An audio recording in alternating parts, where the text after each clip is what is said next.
Hey everyone that is tuned on my YouTube channel, that is Rapey. If you haven't subscribed, you're doing a wrong thing. Kubanga nze omulimu gwange ogusingira ddala era gwe nsinga okwenyumirizaamu kubeera nti no nkola charity. I love giving back to the community, and this time round tuzzeeko e Kayunga district nga bwe nali nabagamba tujja genda tukyalireko abantu b'e Kayunga mu Kiryoola village. Si kumpi tuvugiddewo ndowooza okuva ku luguudo ku main nga onogamba nti kati tuweta tuvugiddewo essaawa zibadde nga 3 okutuuka we tuli essaawa zino. So tulinga ndowooza tugambe tuli ku mwalo tuli mu kyalo deep down in the village. Nti ndi musanyufu nnyo lwaki olunaku olwaleero mpulira nga we tuba tukoze charity kulwa nsonga abantu bano betuzo okusisinkana mu butuufu it is worth it. So buli eyatuwadde kye yatuwadde ky'olina okumanya nti oddiza omuntu atalina mu butuufu atalina. You can look at these kids just like you can see nga wobalengera we bati tebamanyi na kigenda mu maaso tebamanyi tebandabangako kati gw'oli eyo ogamba rape mulaba buli dakika tebandabangako tebamanyi na kigenda mu maaso. Naye ffe tusazeewo kuba tuba tetujjangayoko tusazeewo tujje tubakyalireko era nga tuli ku muzikiti. Waliwo essomero their school tugenda dibalagako balina omuzikiti nga bw'ogulengera. Then n'abaana ndowooza kati wano kyeno village tuweddeyo toyina kirala ky'otugamba nga bw'ogamba nti gw'oli Kawempe nga bw'ogamba nti gw'oli Maganjo kati naffe tuli Kiryoola era nga bw'otulaba bwe tuti tuweddeyo. Ngenda kubeera nga nkulagakoko ku bimu ku bye balina. I told you I'm going to show you a school. This is their school. Definitely they need infrastructure because the school is not enough. Bw'otunuulira ekizimbe kino, it is one building like this with 3 doors. That means those are 3 classes. 3 classes kitegeeza nti abalala basomera wa omwana bw'atuuka mu kibiina ekiddako. Naye ekyandese wano kubeera nti tunyumyamuko nabo batubuulire so bajja tubuulira kiki kye beetaaga. Bw'oba oli eyo tomanya osobola okugamba abagaga muli eyo ssente muzoonoona bwonoonye temumanyi kyazikolamu. So oyinza okuva ino ogamba Rape wakyalako ekiryoola, mbadde nsaba mbazimbireyo omuzikiti, mbadde nsaba mbazimbireyo ekizimbe, mbadde nsaba mbakolere kino. Era nga kyekyo ekizimbe kyabwe kye balina nga ly'essomero. We've come in a place that is a Muslim place. It's a Muslim fraternity. Era nga buli gwolengera alhamdulillah n'akakaaya ku mutwe, bamahaji bayina enkofiira ku mutwe. Abaana nga wobalengera Sonko yatandise dde okuluma. Twatuusedde ffe tuli waka. Sonko tugenda kuzannya teppo tuzannye. Buli kimu tugenda kizannya wano we tutuuse kubanga batwaniriza bulungi. Weewaawo okutuuka wano kibadde kyangu. Tuseeredde emirundi nga 15. Tuseeredde ne twesindika ne tuseerera ne twesindika. Naye alhamdulillah tusobodde okubeera nti no tutuuka, and I'm very happy. I don't know what to expect, but what I can say is just stay tuned, sit down, relax. You are going to know much more about Kiryoola village.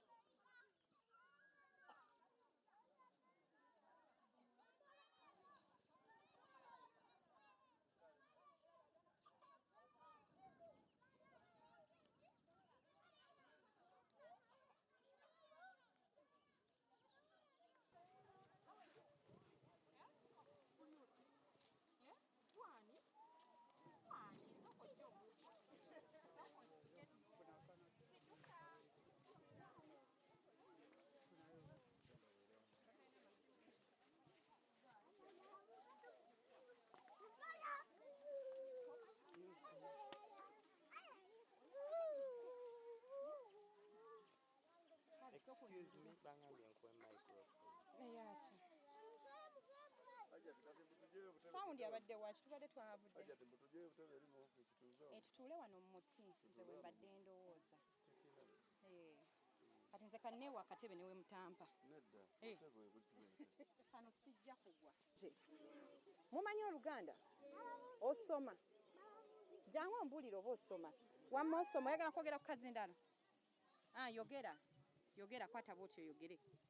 Yogera.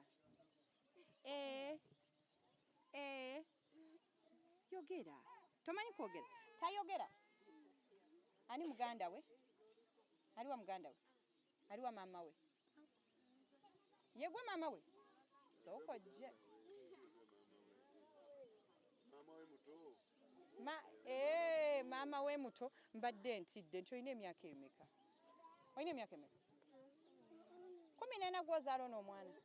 Oyagala kunga omuzaala. Oyagala kunnimba. Oyagala kunnimba. Yaani. Ani? Shakul?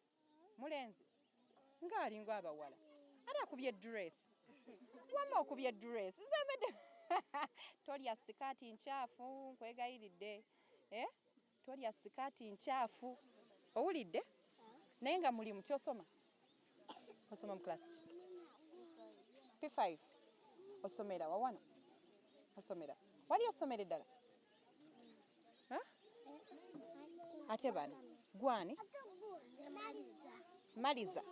Gw'osoma mu kirasi ki? Togwa nno Shakulu. Osomera mu class ki?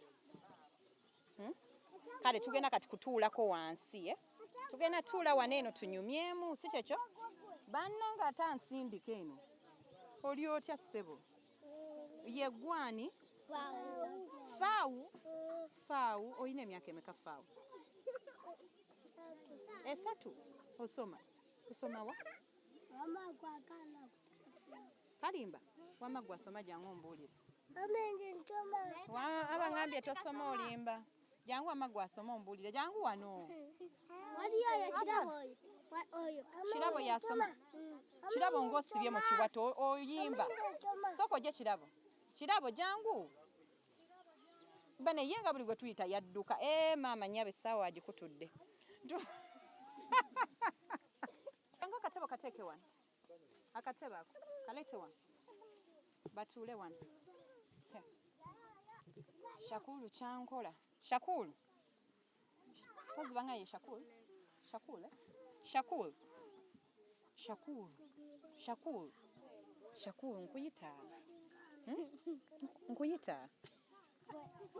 Ah. Yogera. Yogera. Tolya. Yogera. Lwaki teyanaabye? Ani yanaabye wano? Gwe wanaabye? Jangu ndabe eyanaabye bw'afaanana. Laba eyanaabye bw'afaanana. Sooka ojje wamma nkulabe. Jangu. Abasigadde mwena temwanaabye? Onaabye sawa. Ekiro ate leero. Leero ojja kuddamu kunaaba enkya. Leero togenda kunaaba. Okekereza mazzi. Okekereza mazzi. Lwaki tewanaabye?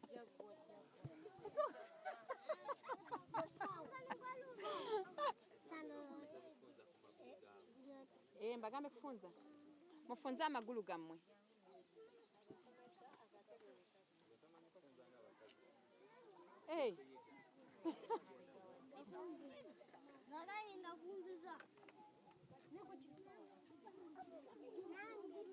Naawe ofunzizza.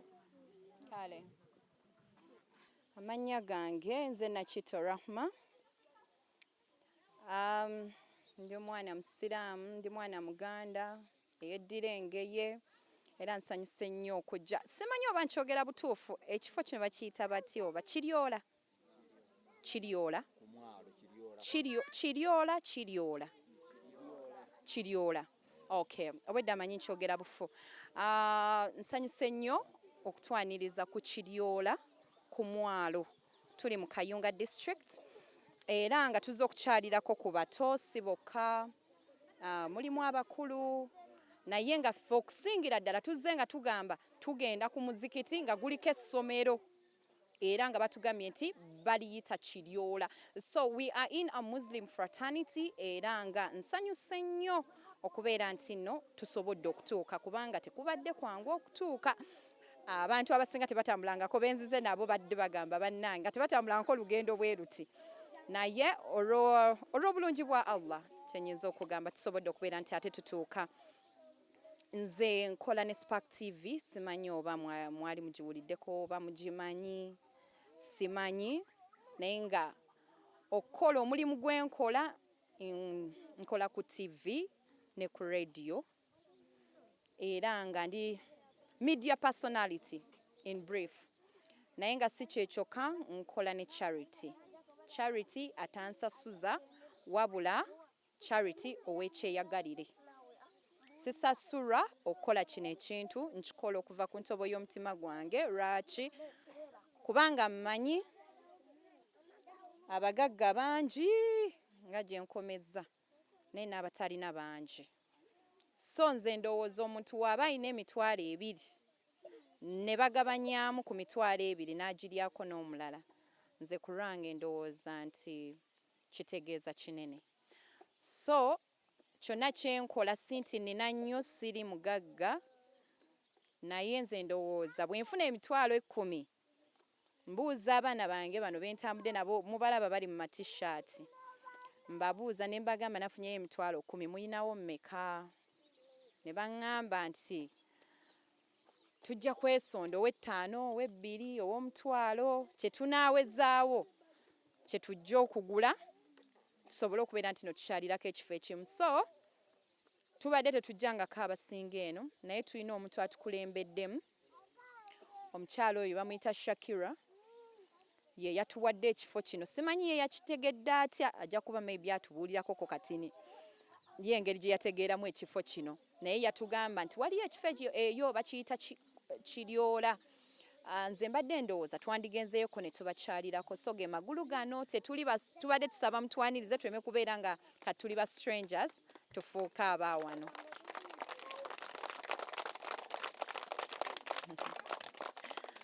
Obugalo obwo bulaga nti batwaniriza, so tweyanziza nnyo, tweyanzege. Sitambudde nzeka, eno gye mulaba ngiyita ttiimu yange ngayita magye gange. ag'oku ttaka mbaagala nnyo kubanga singa si bo singa siri wano sisobola buli kimu kikola nzeka naye olw'obulungi bwa Katonda era mbadde nagwe ennyumizaawo ne mugamba nti munnaye Katonda alina engeri gy'akolamu ebintu bye. Nakula nga njagala nnyo okugabira abantu naye nga sirina, naye nga newonsanga n'2,000 oba 1,000 nensanga atalina, njagala era ndugabane waakiri nze nsigalirewo. So Allahumma amin. So bwe nakula Allah nansobozesa okubeera nti nsobola okufuna emitwalo 10, ate Katonda nampa ttiimu nga nayo si kubeera nti nno just banjagala naye nga ate nabo bagabi. Abaana bano eno ebiseera ebisinga buli we tugenda gye tugenze baŋŋamba ne baŋŋamba diva kuba bampita diva ne baŋŋamba diva nze mbadde ndowooza tetulina nnyo naye twesonzeeyoko naffe 10 diva olowooza tetusobola okufuna gye tugenda ne tubeera nga tubaako oba ne weziba kiro za sukaali 5 tuzibatwalire abanaazinywa. So ttiimu yange mbeebaza nnyo, mwebale ogw'omutima, nsaba Allah abaweemu ekisinga obulungi.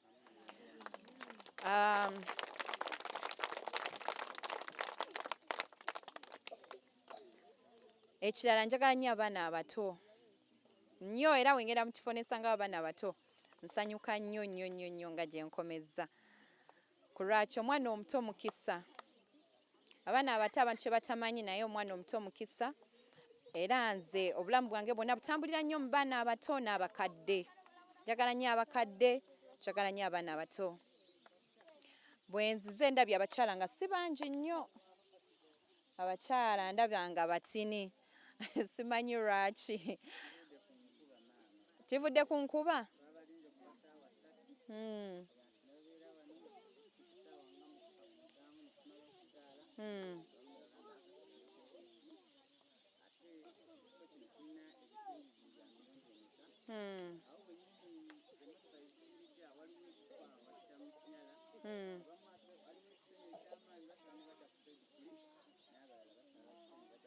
Okay.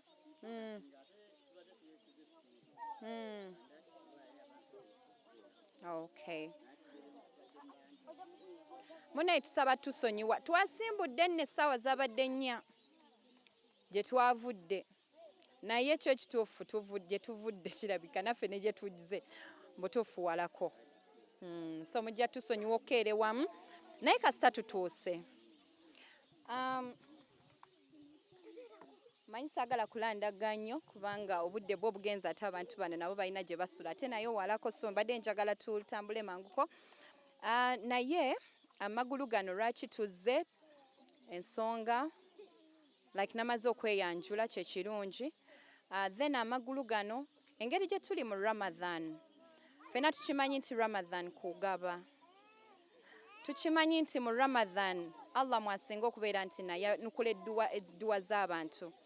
So kitegeeza mu Ramadan tusukkiriza buli kimu kye tukola.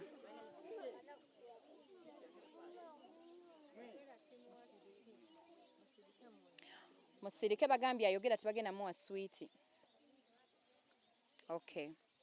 So like I was saying, nti mu Ramadan buli kye tukola tukisukkiriza. Bw'oba badde osaala eswala 5 oyongeramu zisunna n'ozisaala. Bw'oba badde ogaba ng'ogaba 2 yongeramu 2 zigabe emirundi 5 olunaku.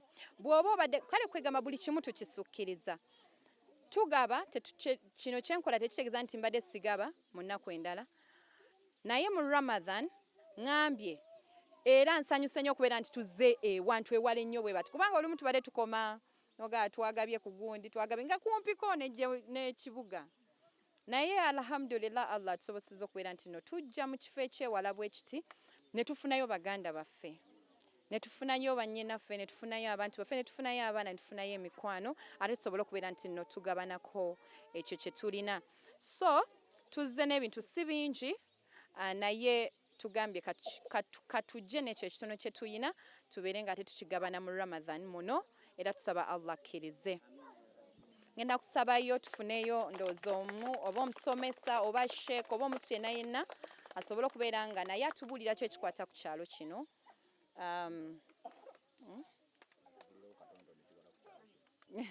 atubulyeko katini ekikwata ku kyalo kino then ndooza tugende ku kiddako simanyi. Auzu billahi minash shaitani rajim. Anja kusooka okwaniriza ne aya ya Qur'ani kubanga tufunye omukisa munene okulaba madamu ono mulaba ku Spark TV wali kitegeeza ndi niwe n'abankankanye mukitegeeza nti omuntu gwe tulengera ku TV wali tumulaba live maaso kuki maaso era nze bwe mulabe ng'atandika okwenga oyo niwankubadde tananjanjulira naye namulaba ku Spark TV naweerezimu ku program tukweyanziza madamu saba Allah akusasule musera. أعوذ بالله من الشيطان الرجيم. الله لا إله إلا هو الحي القيوم لا تأخذه سنة ولا نوم له ما في السماوات وما في الأرض من ذا الذي يشفع عنده إلا بإذنه يعلم ما بين أيديهم وما خلفهم ولا يحيطون بشيء من علمه إلا بما شاء وسع كرسي السماوات والأرض ولا يهود حفظهما وهو العلي العظيم صدق الله العلي العظيم. Ampozi bote chebereka madam Spark nkwetera Spark utateekawo aya ya Qur'ani kubanga bitundu bingi tetufunako bagenyi balira batukyalidde na kuliko no wa TV kitegeeza buli ali wano oli wa bbeyi ensi yonna egenda kulabako tuli ku kyalo kiryoola. Mpozi buuze ebyafaayo by'ekitundu kino sooka nakwaniriza abakadde baffe bana bali mu uniform tubaaniriza nsaba Allah bwe mujje azeewo musera.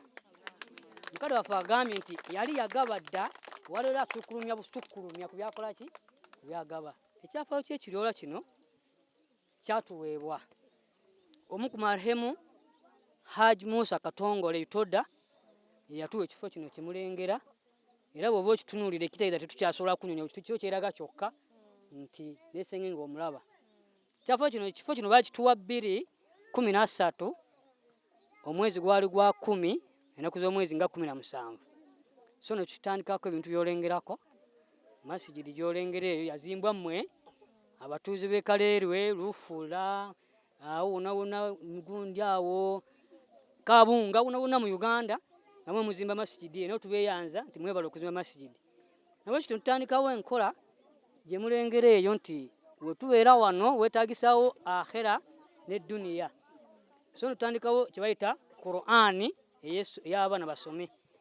Ekintu kino nga bw'okirengere nti kiva okuva ku luguudo Kayunga okutuuka wano tuba tutunda mu ssomero lya Qur'ani ery'etongodde mu butongole.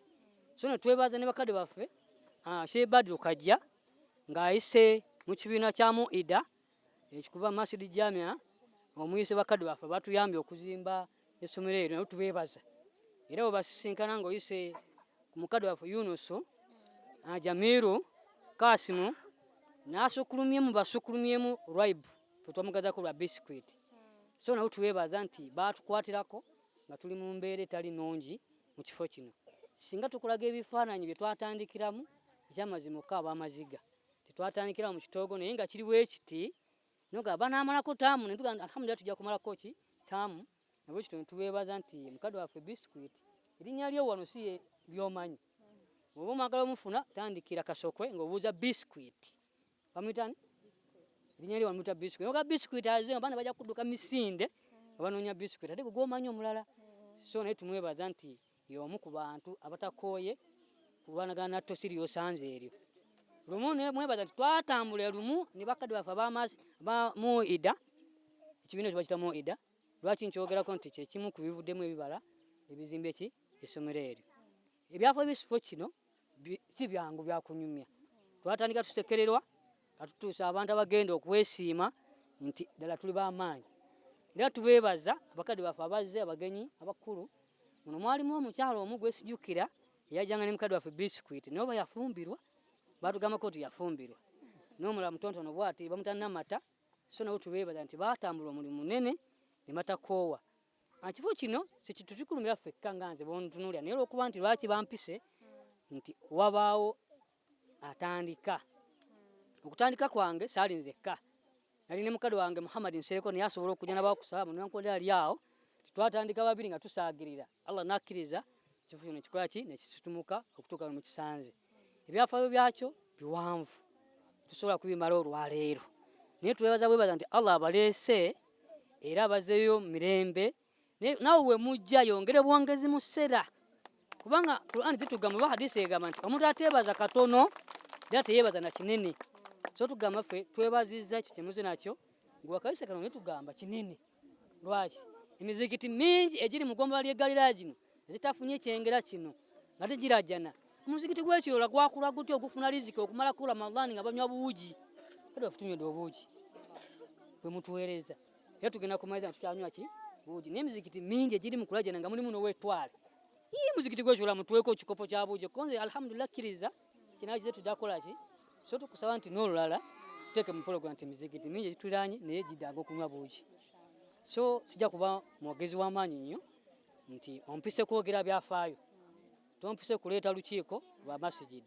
so bwe naafuna omukisa nti olukiiko lw'omuzikiti nabo lwetaaga tujja kuba nabo mbayita oba mbaleete olulala so amanya mu bujuvu nze tebampita wabula ye nze Juma Lukmani Waswa omuzirante Akabbiro Ŋŋaali. Assalamu alaikum warahmatullahi wabarakatuh. Waalaikumsalam warahmatullahi wabarakatuh.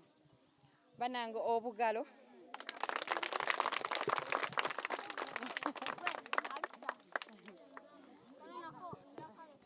Okay, satambudde nzekka mu bantu abakola ku TV oba radio.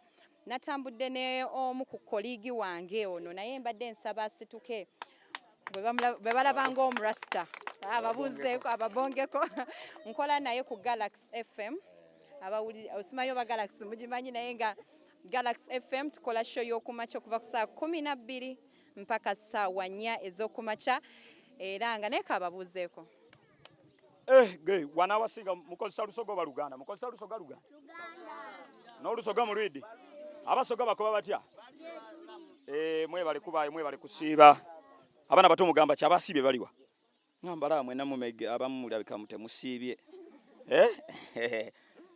assalamu alaikum warahmatullahi wabarakatuh. Abantu b'Ekiryoola twabasazeeko ne Diva Remi Rapi Rahma tubaleeteddeeko ebyakabi nga munakiraba okitegedde abaana bato bakitegedde kuba ku ngalo nga zivuga nnyo ate naki nze bampita ditacha omusansabazi bani abamanyi bani abali bawulireko ditacha sakalamani omusansabazi naki tukyaliwo naye okay tabagambye nti omusajja w'ekyalo amaalo n'akalo omusajja yasalibwa embalu omugisu ate nga musoga mwene nkola naye nenfenseko kuva ku makya mpaka we nebakira because ali very very funny but at the same time muntu mulungi nnyo si musiraamu naye yagambye Diva nja kuwerekera ku nja genda naawe era nga nkyebaliza Katonda okukola n'omuntu ng'ateera mukwano gwo so thank you very much Ditacha for coming tugenda kubera nga tupresentinga ebirabo byaffe ebitini ebyo tambudde nabyo tusobole okubeera nti bannange tubeerekereza naye tugenda funayo omwana omu nga baleeta ebirabo byaffe tugenda funayo omu agenda tuwayo akayimba kasoma ku ssomero waliwo amanya akayimba kasoma ng'agenda katuyimbira so the girls please aliwo gwe beesiga jangu wamma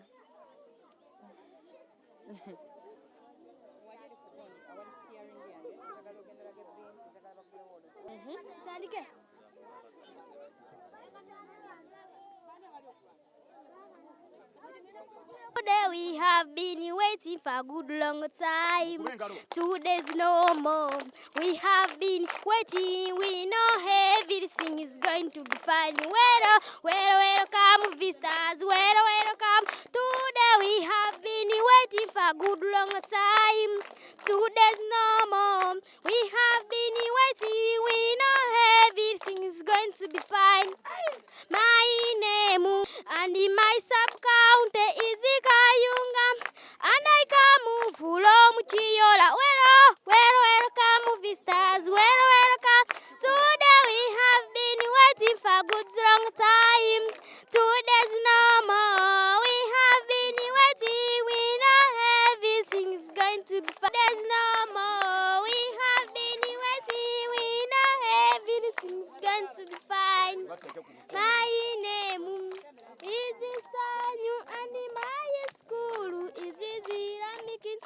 and my sub-count is kayunga, and I come from kiryoola.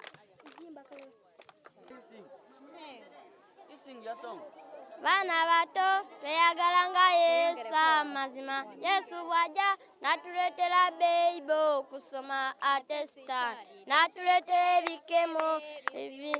Bana bato beyagala nga Yesu amazima. Yesu bw'ajja n'atuleetera Bbayibuli kusoma ate Sitaani n'atuleetera ebikemo ebibi. Bana bato beyagala nga Yesu amazima. Yesu bw'ajja n'atuleetera Bbayibuli kusoma ate Sitaani n'atuleetera ebikemo ebibi.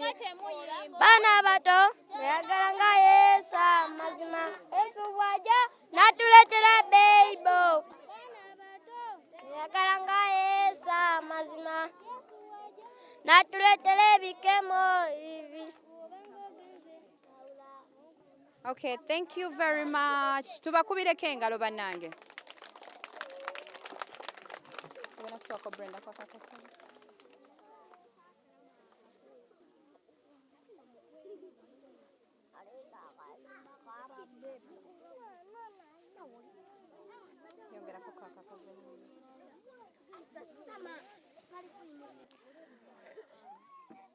Nga tetunabagenda ku birabo byaffe, tuyinayoko omukyalo nayina kyayagala okwogera. Assalamu alaikum wa rahmatullahi wa barakatuh. Good evening, everyone. How are you? How are you? You're happy? You show me your happiness. Namwe. Say cheers. Huh? You're telling me you're happy. Na cake eno. Nenga cake eno eriko nannyiniyo naye nga naye tagimanyi nti yiye. Nomita ani. Ono ye muntu gwe nkola naye ku Facebook. Kwagula group ya Facebook oba ogimanyiko. But she's one person who has promoted a group in 1 month. Neberanga ina 10k people. Can you imagine? Thank you. Naye in that yakomawo on 50th. Yabadde taliwo ng'ali bweru naye nga promoting about whatever that is going on now, contributing buli kigenda maaso abadde nga akimanyi. So netusalawo tumukolera akantu kano. Welcome back, Anne. Wow. You didn't know about that? So you're going to cut this cake with the kids. Kalabanga kiri so amazing. Really. Kulabako diva bannange. Bulijjo nkulaba bulabi ku TV nga simanyi nti ndi kusinkanako bwengi. Alhamdulillah nkusisinkanye tulina mu kisiibo. Nsanyuse nnyo okuba nti ngenda kusala keeki eno nga ndi wamu n'abaana. Nsanyukidde ddala. Talina bigambo bingi. Okay, abasinga babadde boogera mpola, nze alhamdulillah Katonda yampa eddoboozi seetaaga microphone. Buli muntu aba ampulira. So omukyalo oli kyabadde agamba, abantu bano abali wano si bonna nti nali mbalabyeko, by the way. Banjagala bwagazi nga bonna bayambala t-shirts, si bonna mbalabye leero kati ng'ono. Baŋŋambye abadde bweru naye nga buli kyange akiteekamu essente, buli kinkwatako okuviira ddala ku social media akiteekamu essente. So banne ne basalawo bamukolere keeki eno bamwaniriza okukomawo okuva ebweru, era nga basazeewo agisale n'abaana oba agisale n'ekitundu, ne basalawo agireete bamusurprisinze kuba naye abadde tagimanyiiko. So welcome back Anita, this is your cake, agenda gisala tugigabire abaana. So Allahu Akbar, Allahu Akbar, Allahu Akbar. So that is how nice it is. Nze ng'omuntu sisobola kowa na lwaki Allah mu butuufu buli dakika asiiba. Maybe nnyinza okuba siina nnyo naye annyongerako buli wembeera nti nsiima.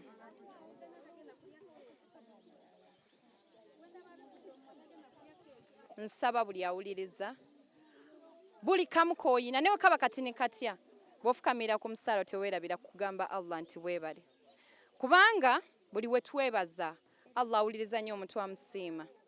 Buli w'omwebaza ne waba akuyisiza mu luguudo olwo tubadde tujja nga mbutuufu mpulira nga ngamba simayo batunatuuka naye ng'ate munda munze nina okukkiriza nti Allah eyakedde ku makya n'atugamba mugende nga nina okukkiriza nti ajja kuntuusa era olupaakinzaawo ne mugamba ya Allah weebale nnyo tutuusa kitegeeza tomusiima ku lwa ssente musiima olw'obulamu bwakuwadde musiima olw'eddiini gy'akuwadde musiime olw'abaana bakuwadde musiime olw'olugoye lw'oyambadde waliwo atalulina so nja kukaatiriza nnyo nti nze mwebaza nnyo okusinga bwe musaba ate mwebaza okusinga bwe musaba so kitegeeza nti mu kumwebaza ate nannyongera mu kumwebaza nannyongera era ku lwekyo mbadde nsaba nga we tugenda okusala keeki eno n'ebintu tubipresentingire ddala nti bannange bye bino bye tusobodde okwetika tusaba Allah akkirize mu Ramadhaani muno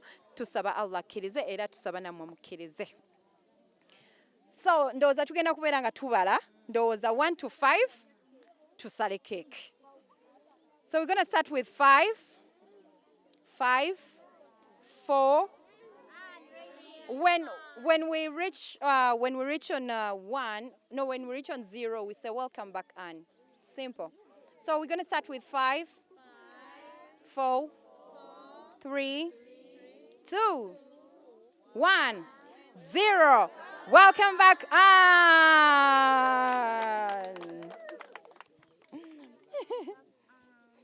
okay tulina n'olusaniya twatambudde nalo so teri kwekwasa abatasiibye bagabaneko kye bagabanya basibiza abantu b'e Kayunga Kiryoola okutukyazaako wano ne tufunirawo emirembe tusaba Allah akkirize okutambula kwaffe okulungi na buli kimu kye tutaddemu amaanyi nebaza ttiimu yange ne diva wange Queenma ama Prince omuyeka okutubeererawo ffenna buli kimu abeera nga atuwabula n'otukola buli kimu ekyetaagisa nammwe bawala bange batabani bange ndi musanyufu nnyo okubanga buli kimu kyonna mukinyigiramu amaanyi so eno kano ka message katono nnyo kagenda eri bano abaana abato mumpulira ba babies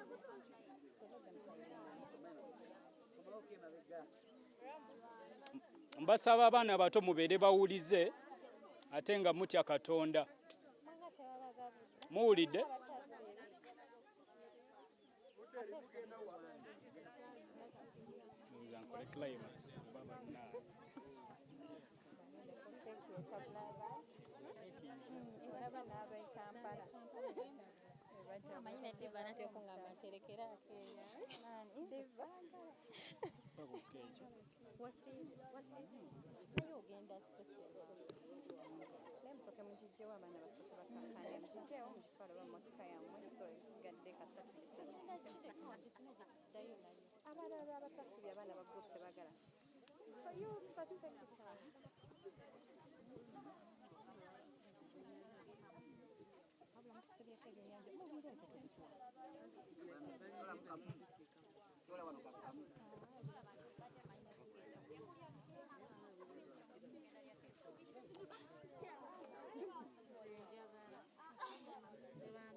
ogira otuula ne microphone yo tonnamaliza kwogera abantu oba Kiryoola Kiryoola ndi musanyufu nnyo okubalaba okutontogga olugendo lwonna okuva gye tuvudde ne tujja eno tebibadde byangu naye tuli basanyufu nnyo so tusaba abantu b'oku kyalo kuno kwonna okusinga abaana abantu abakulu n'abakadde mubeere nga mutya Katonda nga musobola okugezaako okutambuza obulamu mu ngeri yonna nga bweri so ndi musanyufu nnyo kubanga ndaba ebintu bino ebirungi era sijja kugaana kusaba Allah kubanga atwongera emikisa okubanga tufuna empeera mu byo nebaza abaana bonna bataddemu omutima gwabwe, time yaabwe, sente zaabwe okubanga mu making ekintu kino okubanga kiri colorful. So mwebale nnyo, mwebalire ddala.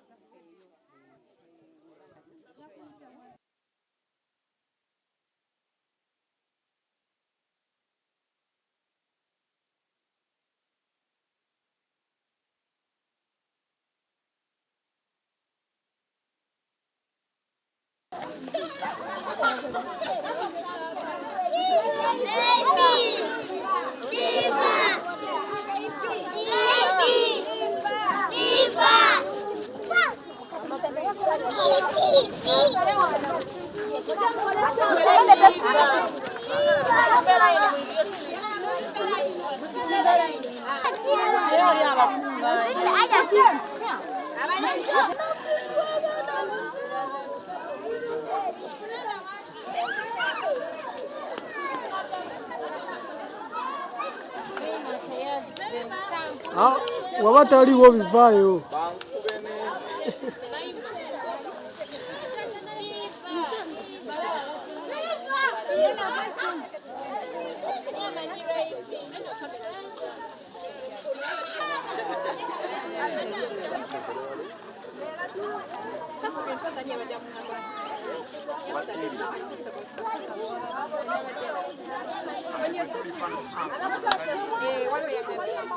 Sunda tuvoa.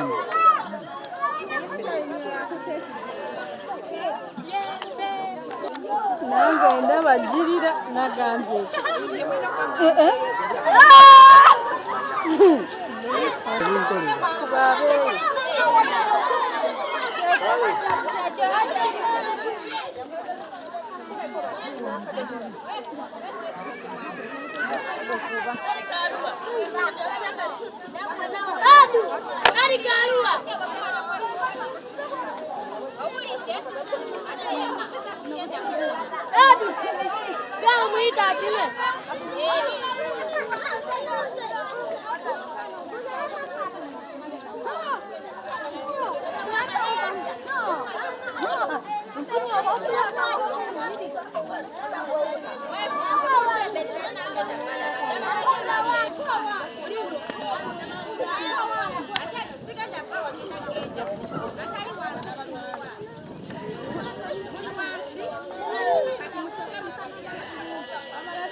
Microphone yawe.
Muveeyo.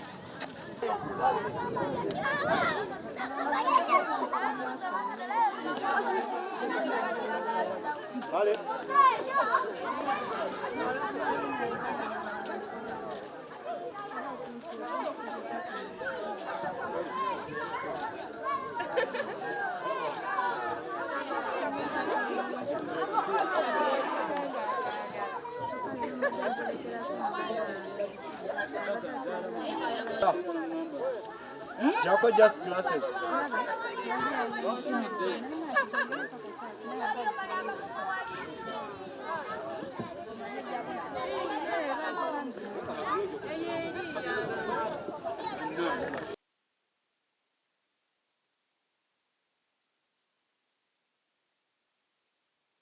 Out of this place, go with Kolka. What are this? Yeah, man, remember this, every man, yo, we out of some place and I call it kiryoola. It's another man, this called kayunga. Cause we bust up, Team Rapey, the people them here upon. We go for charity thing. A charity sensational thing in a kiryoola village. Cause we do that in the mosque. And also another Muslim people, them are peace, rising. Ah!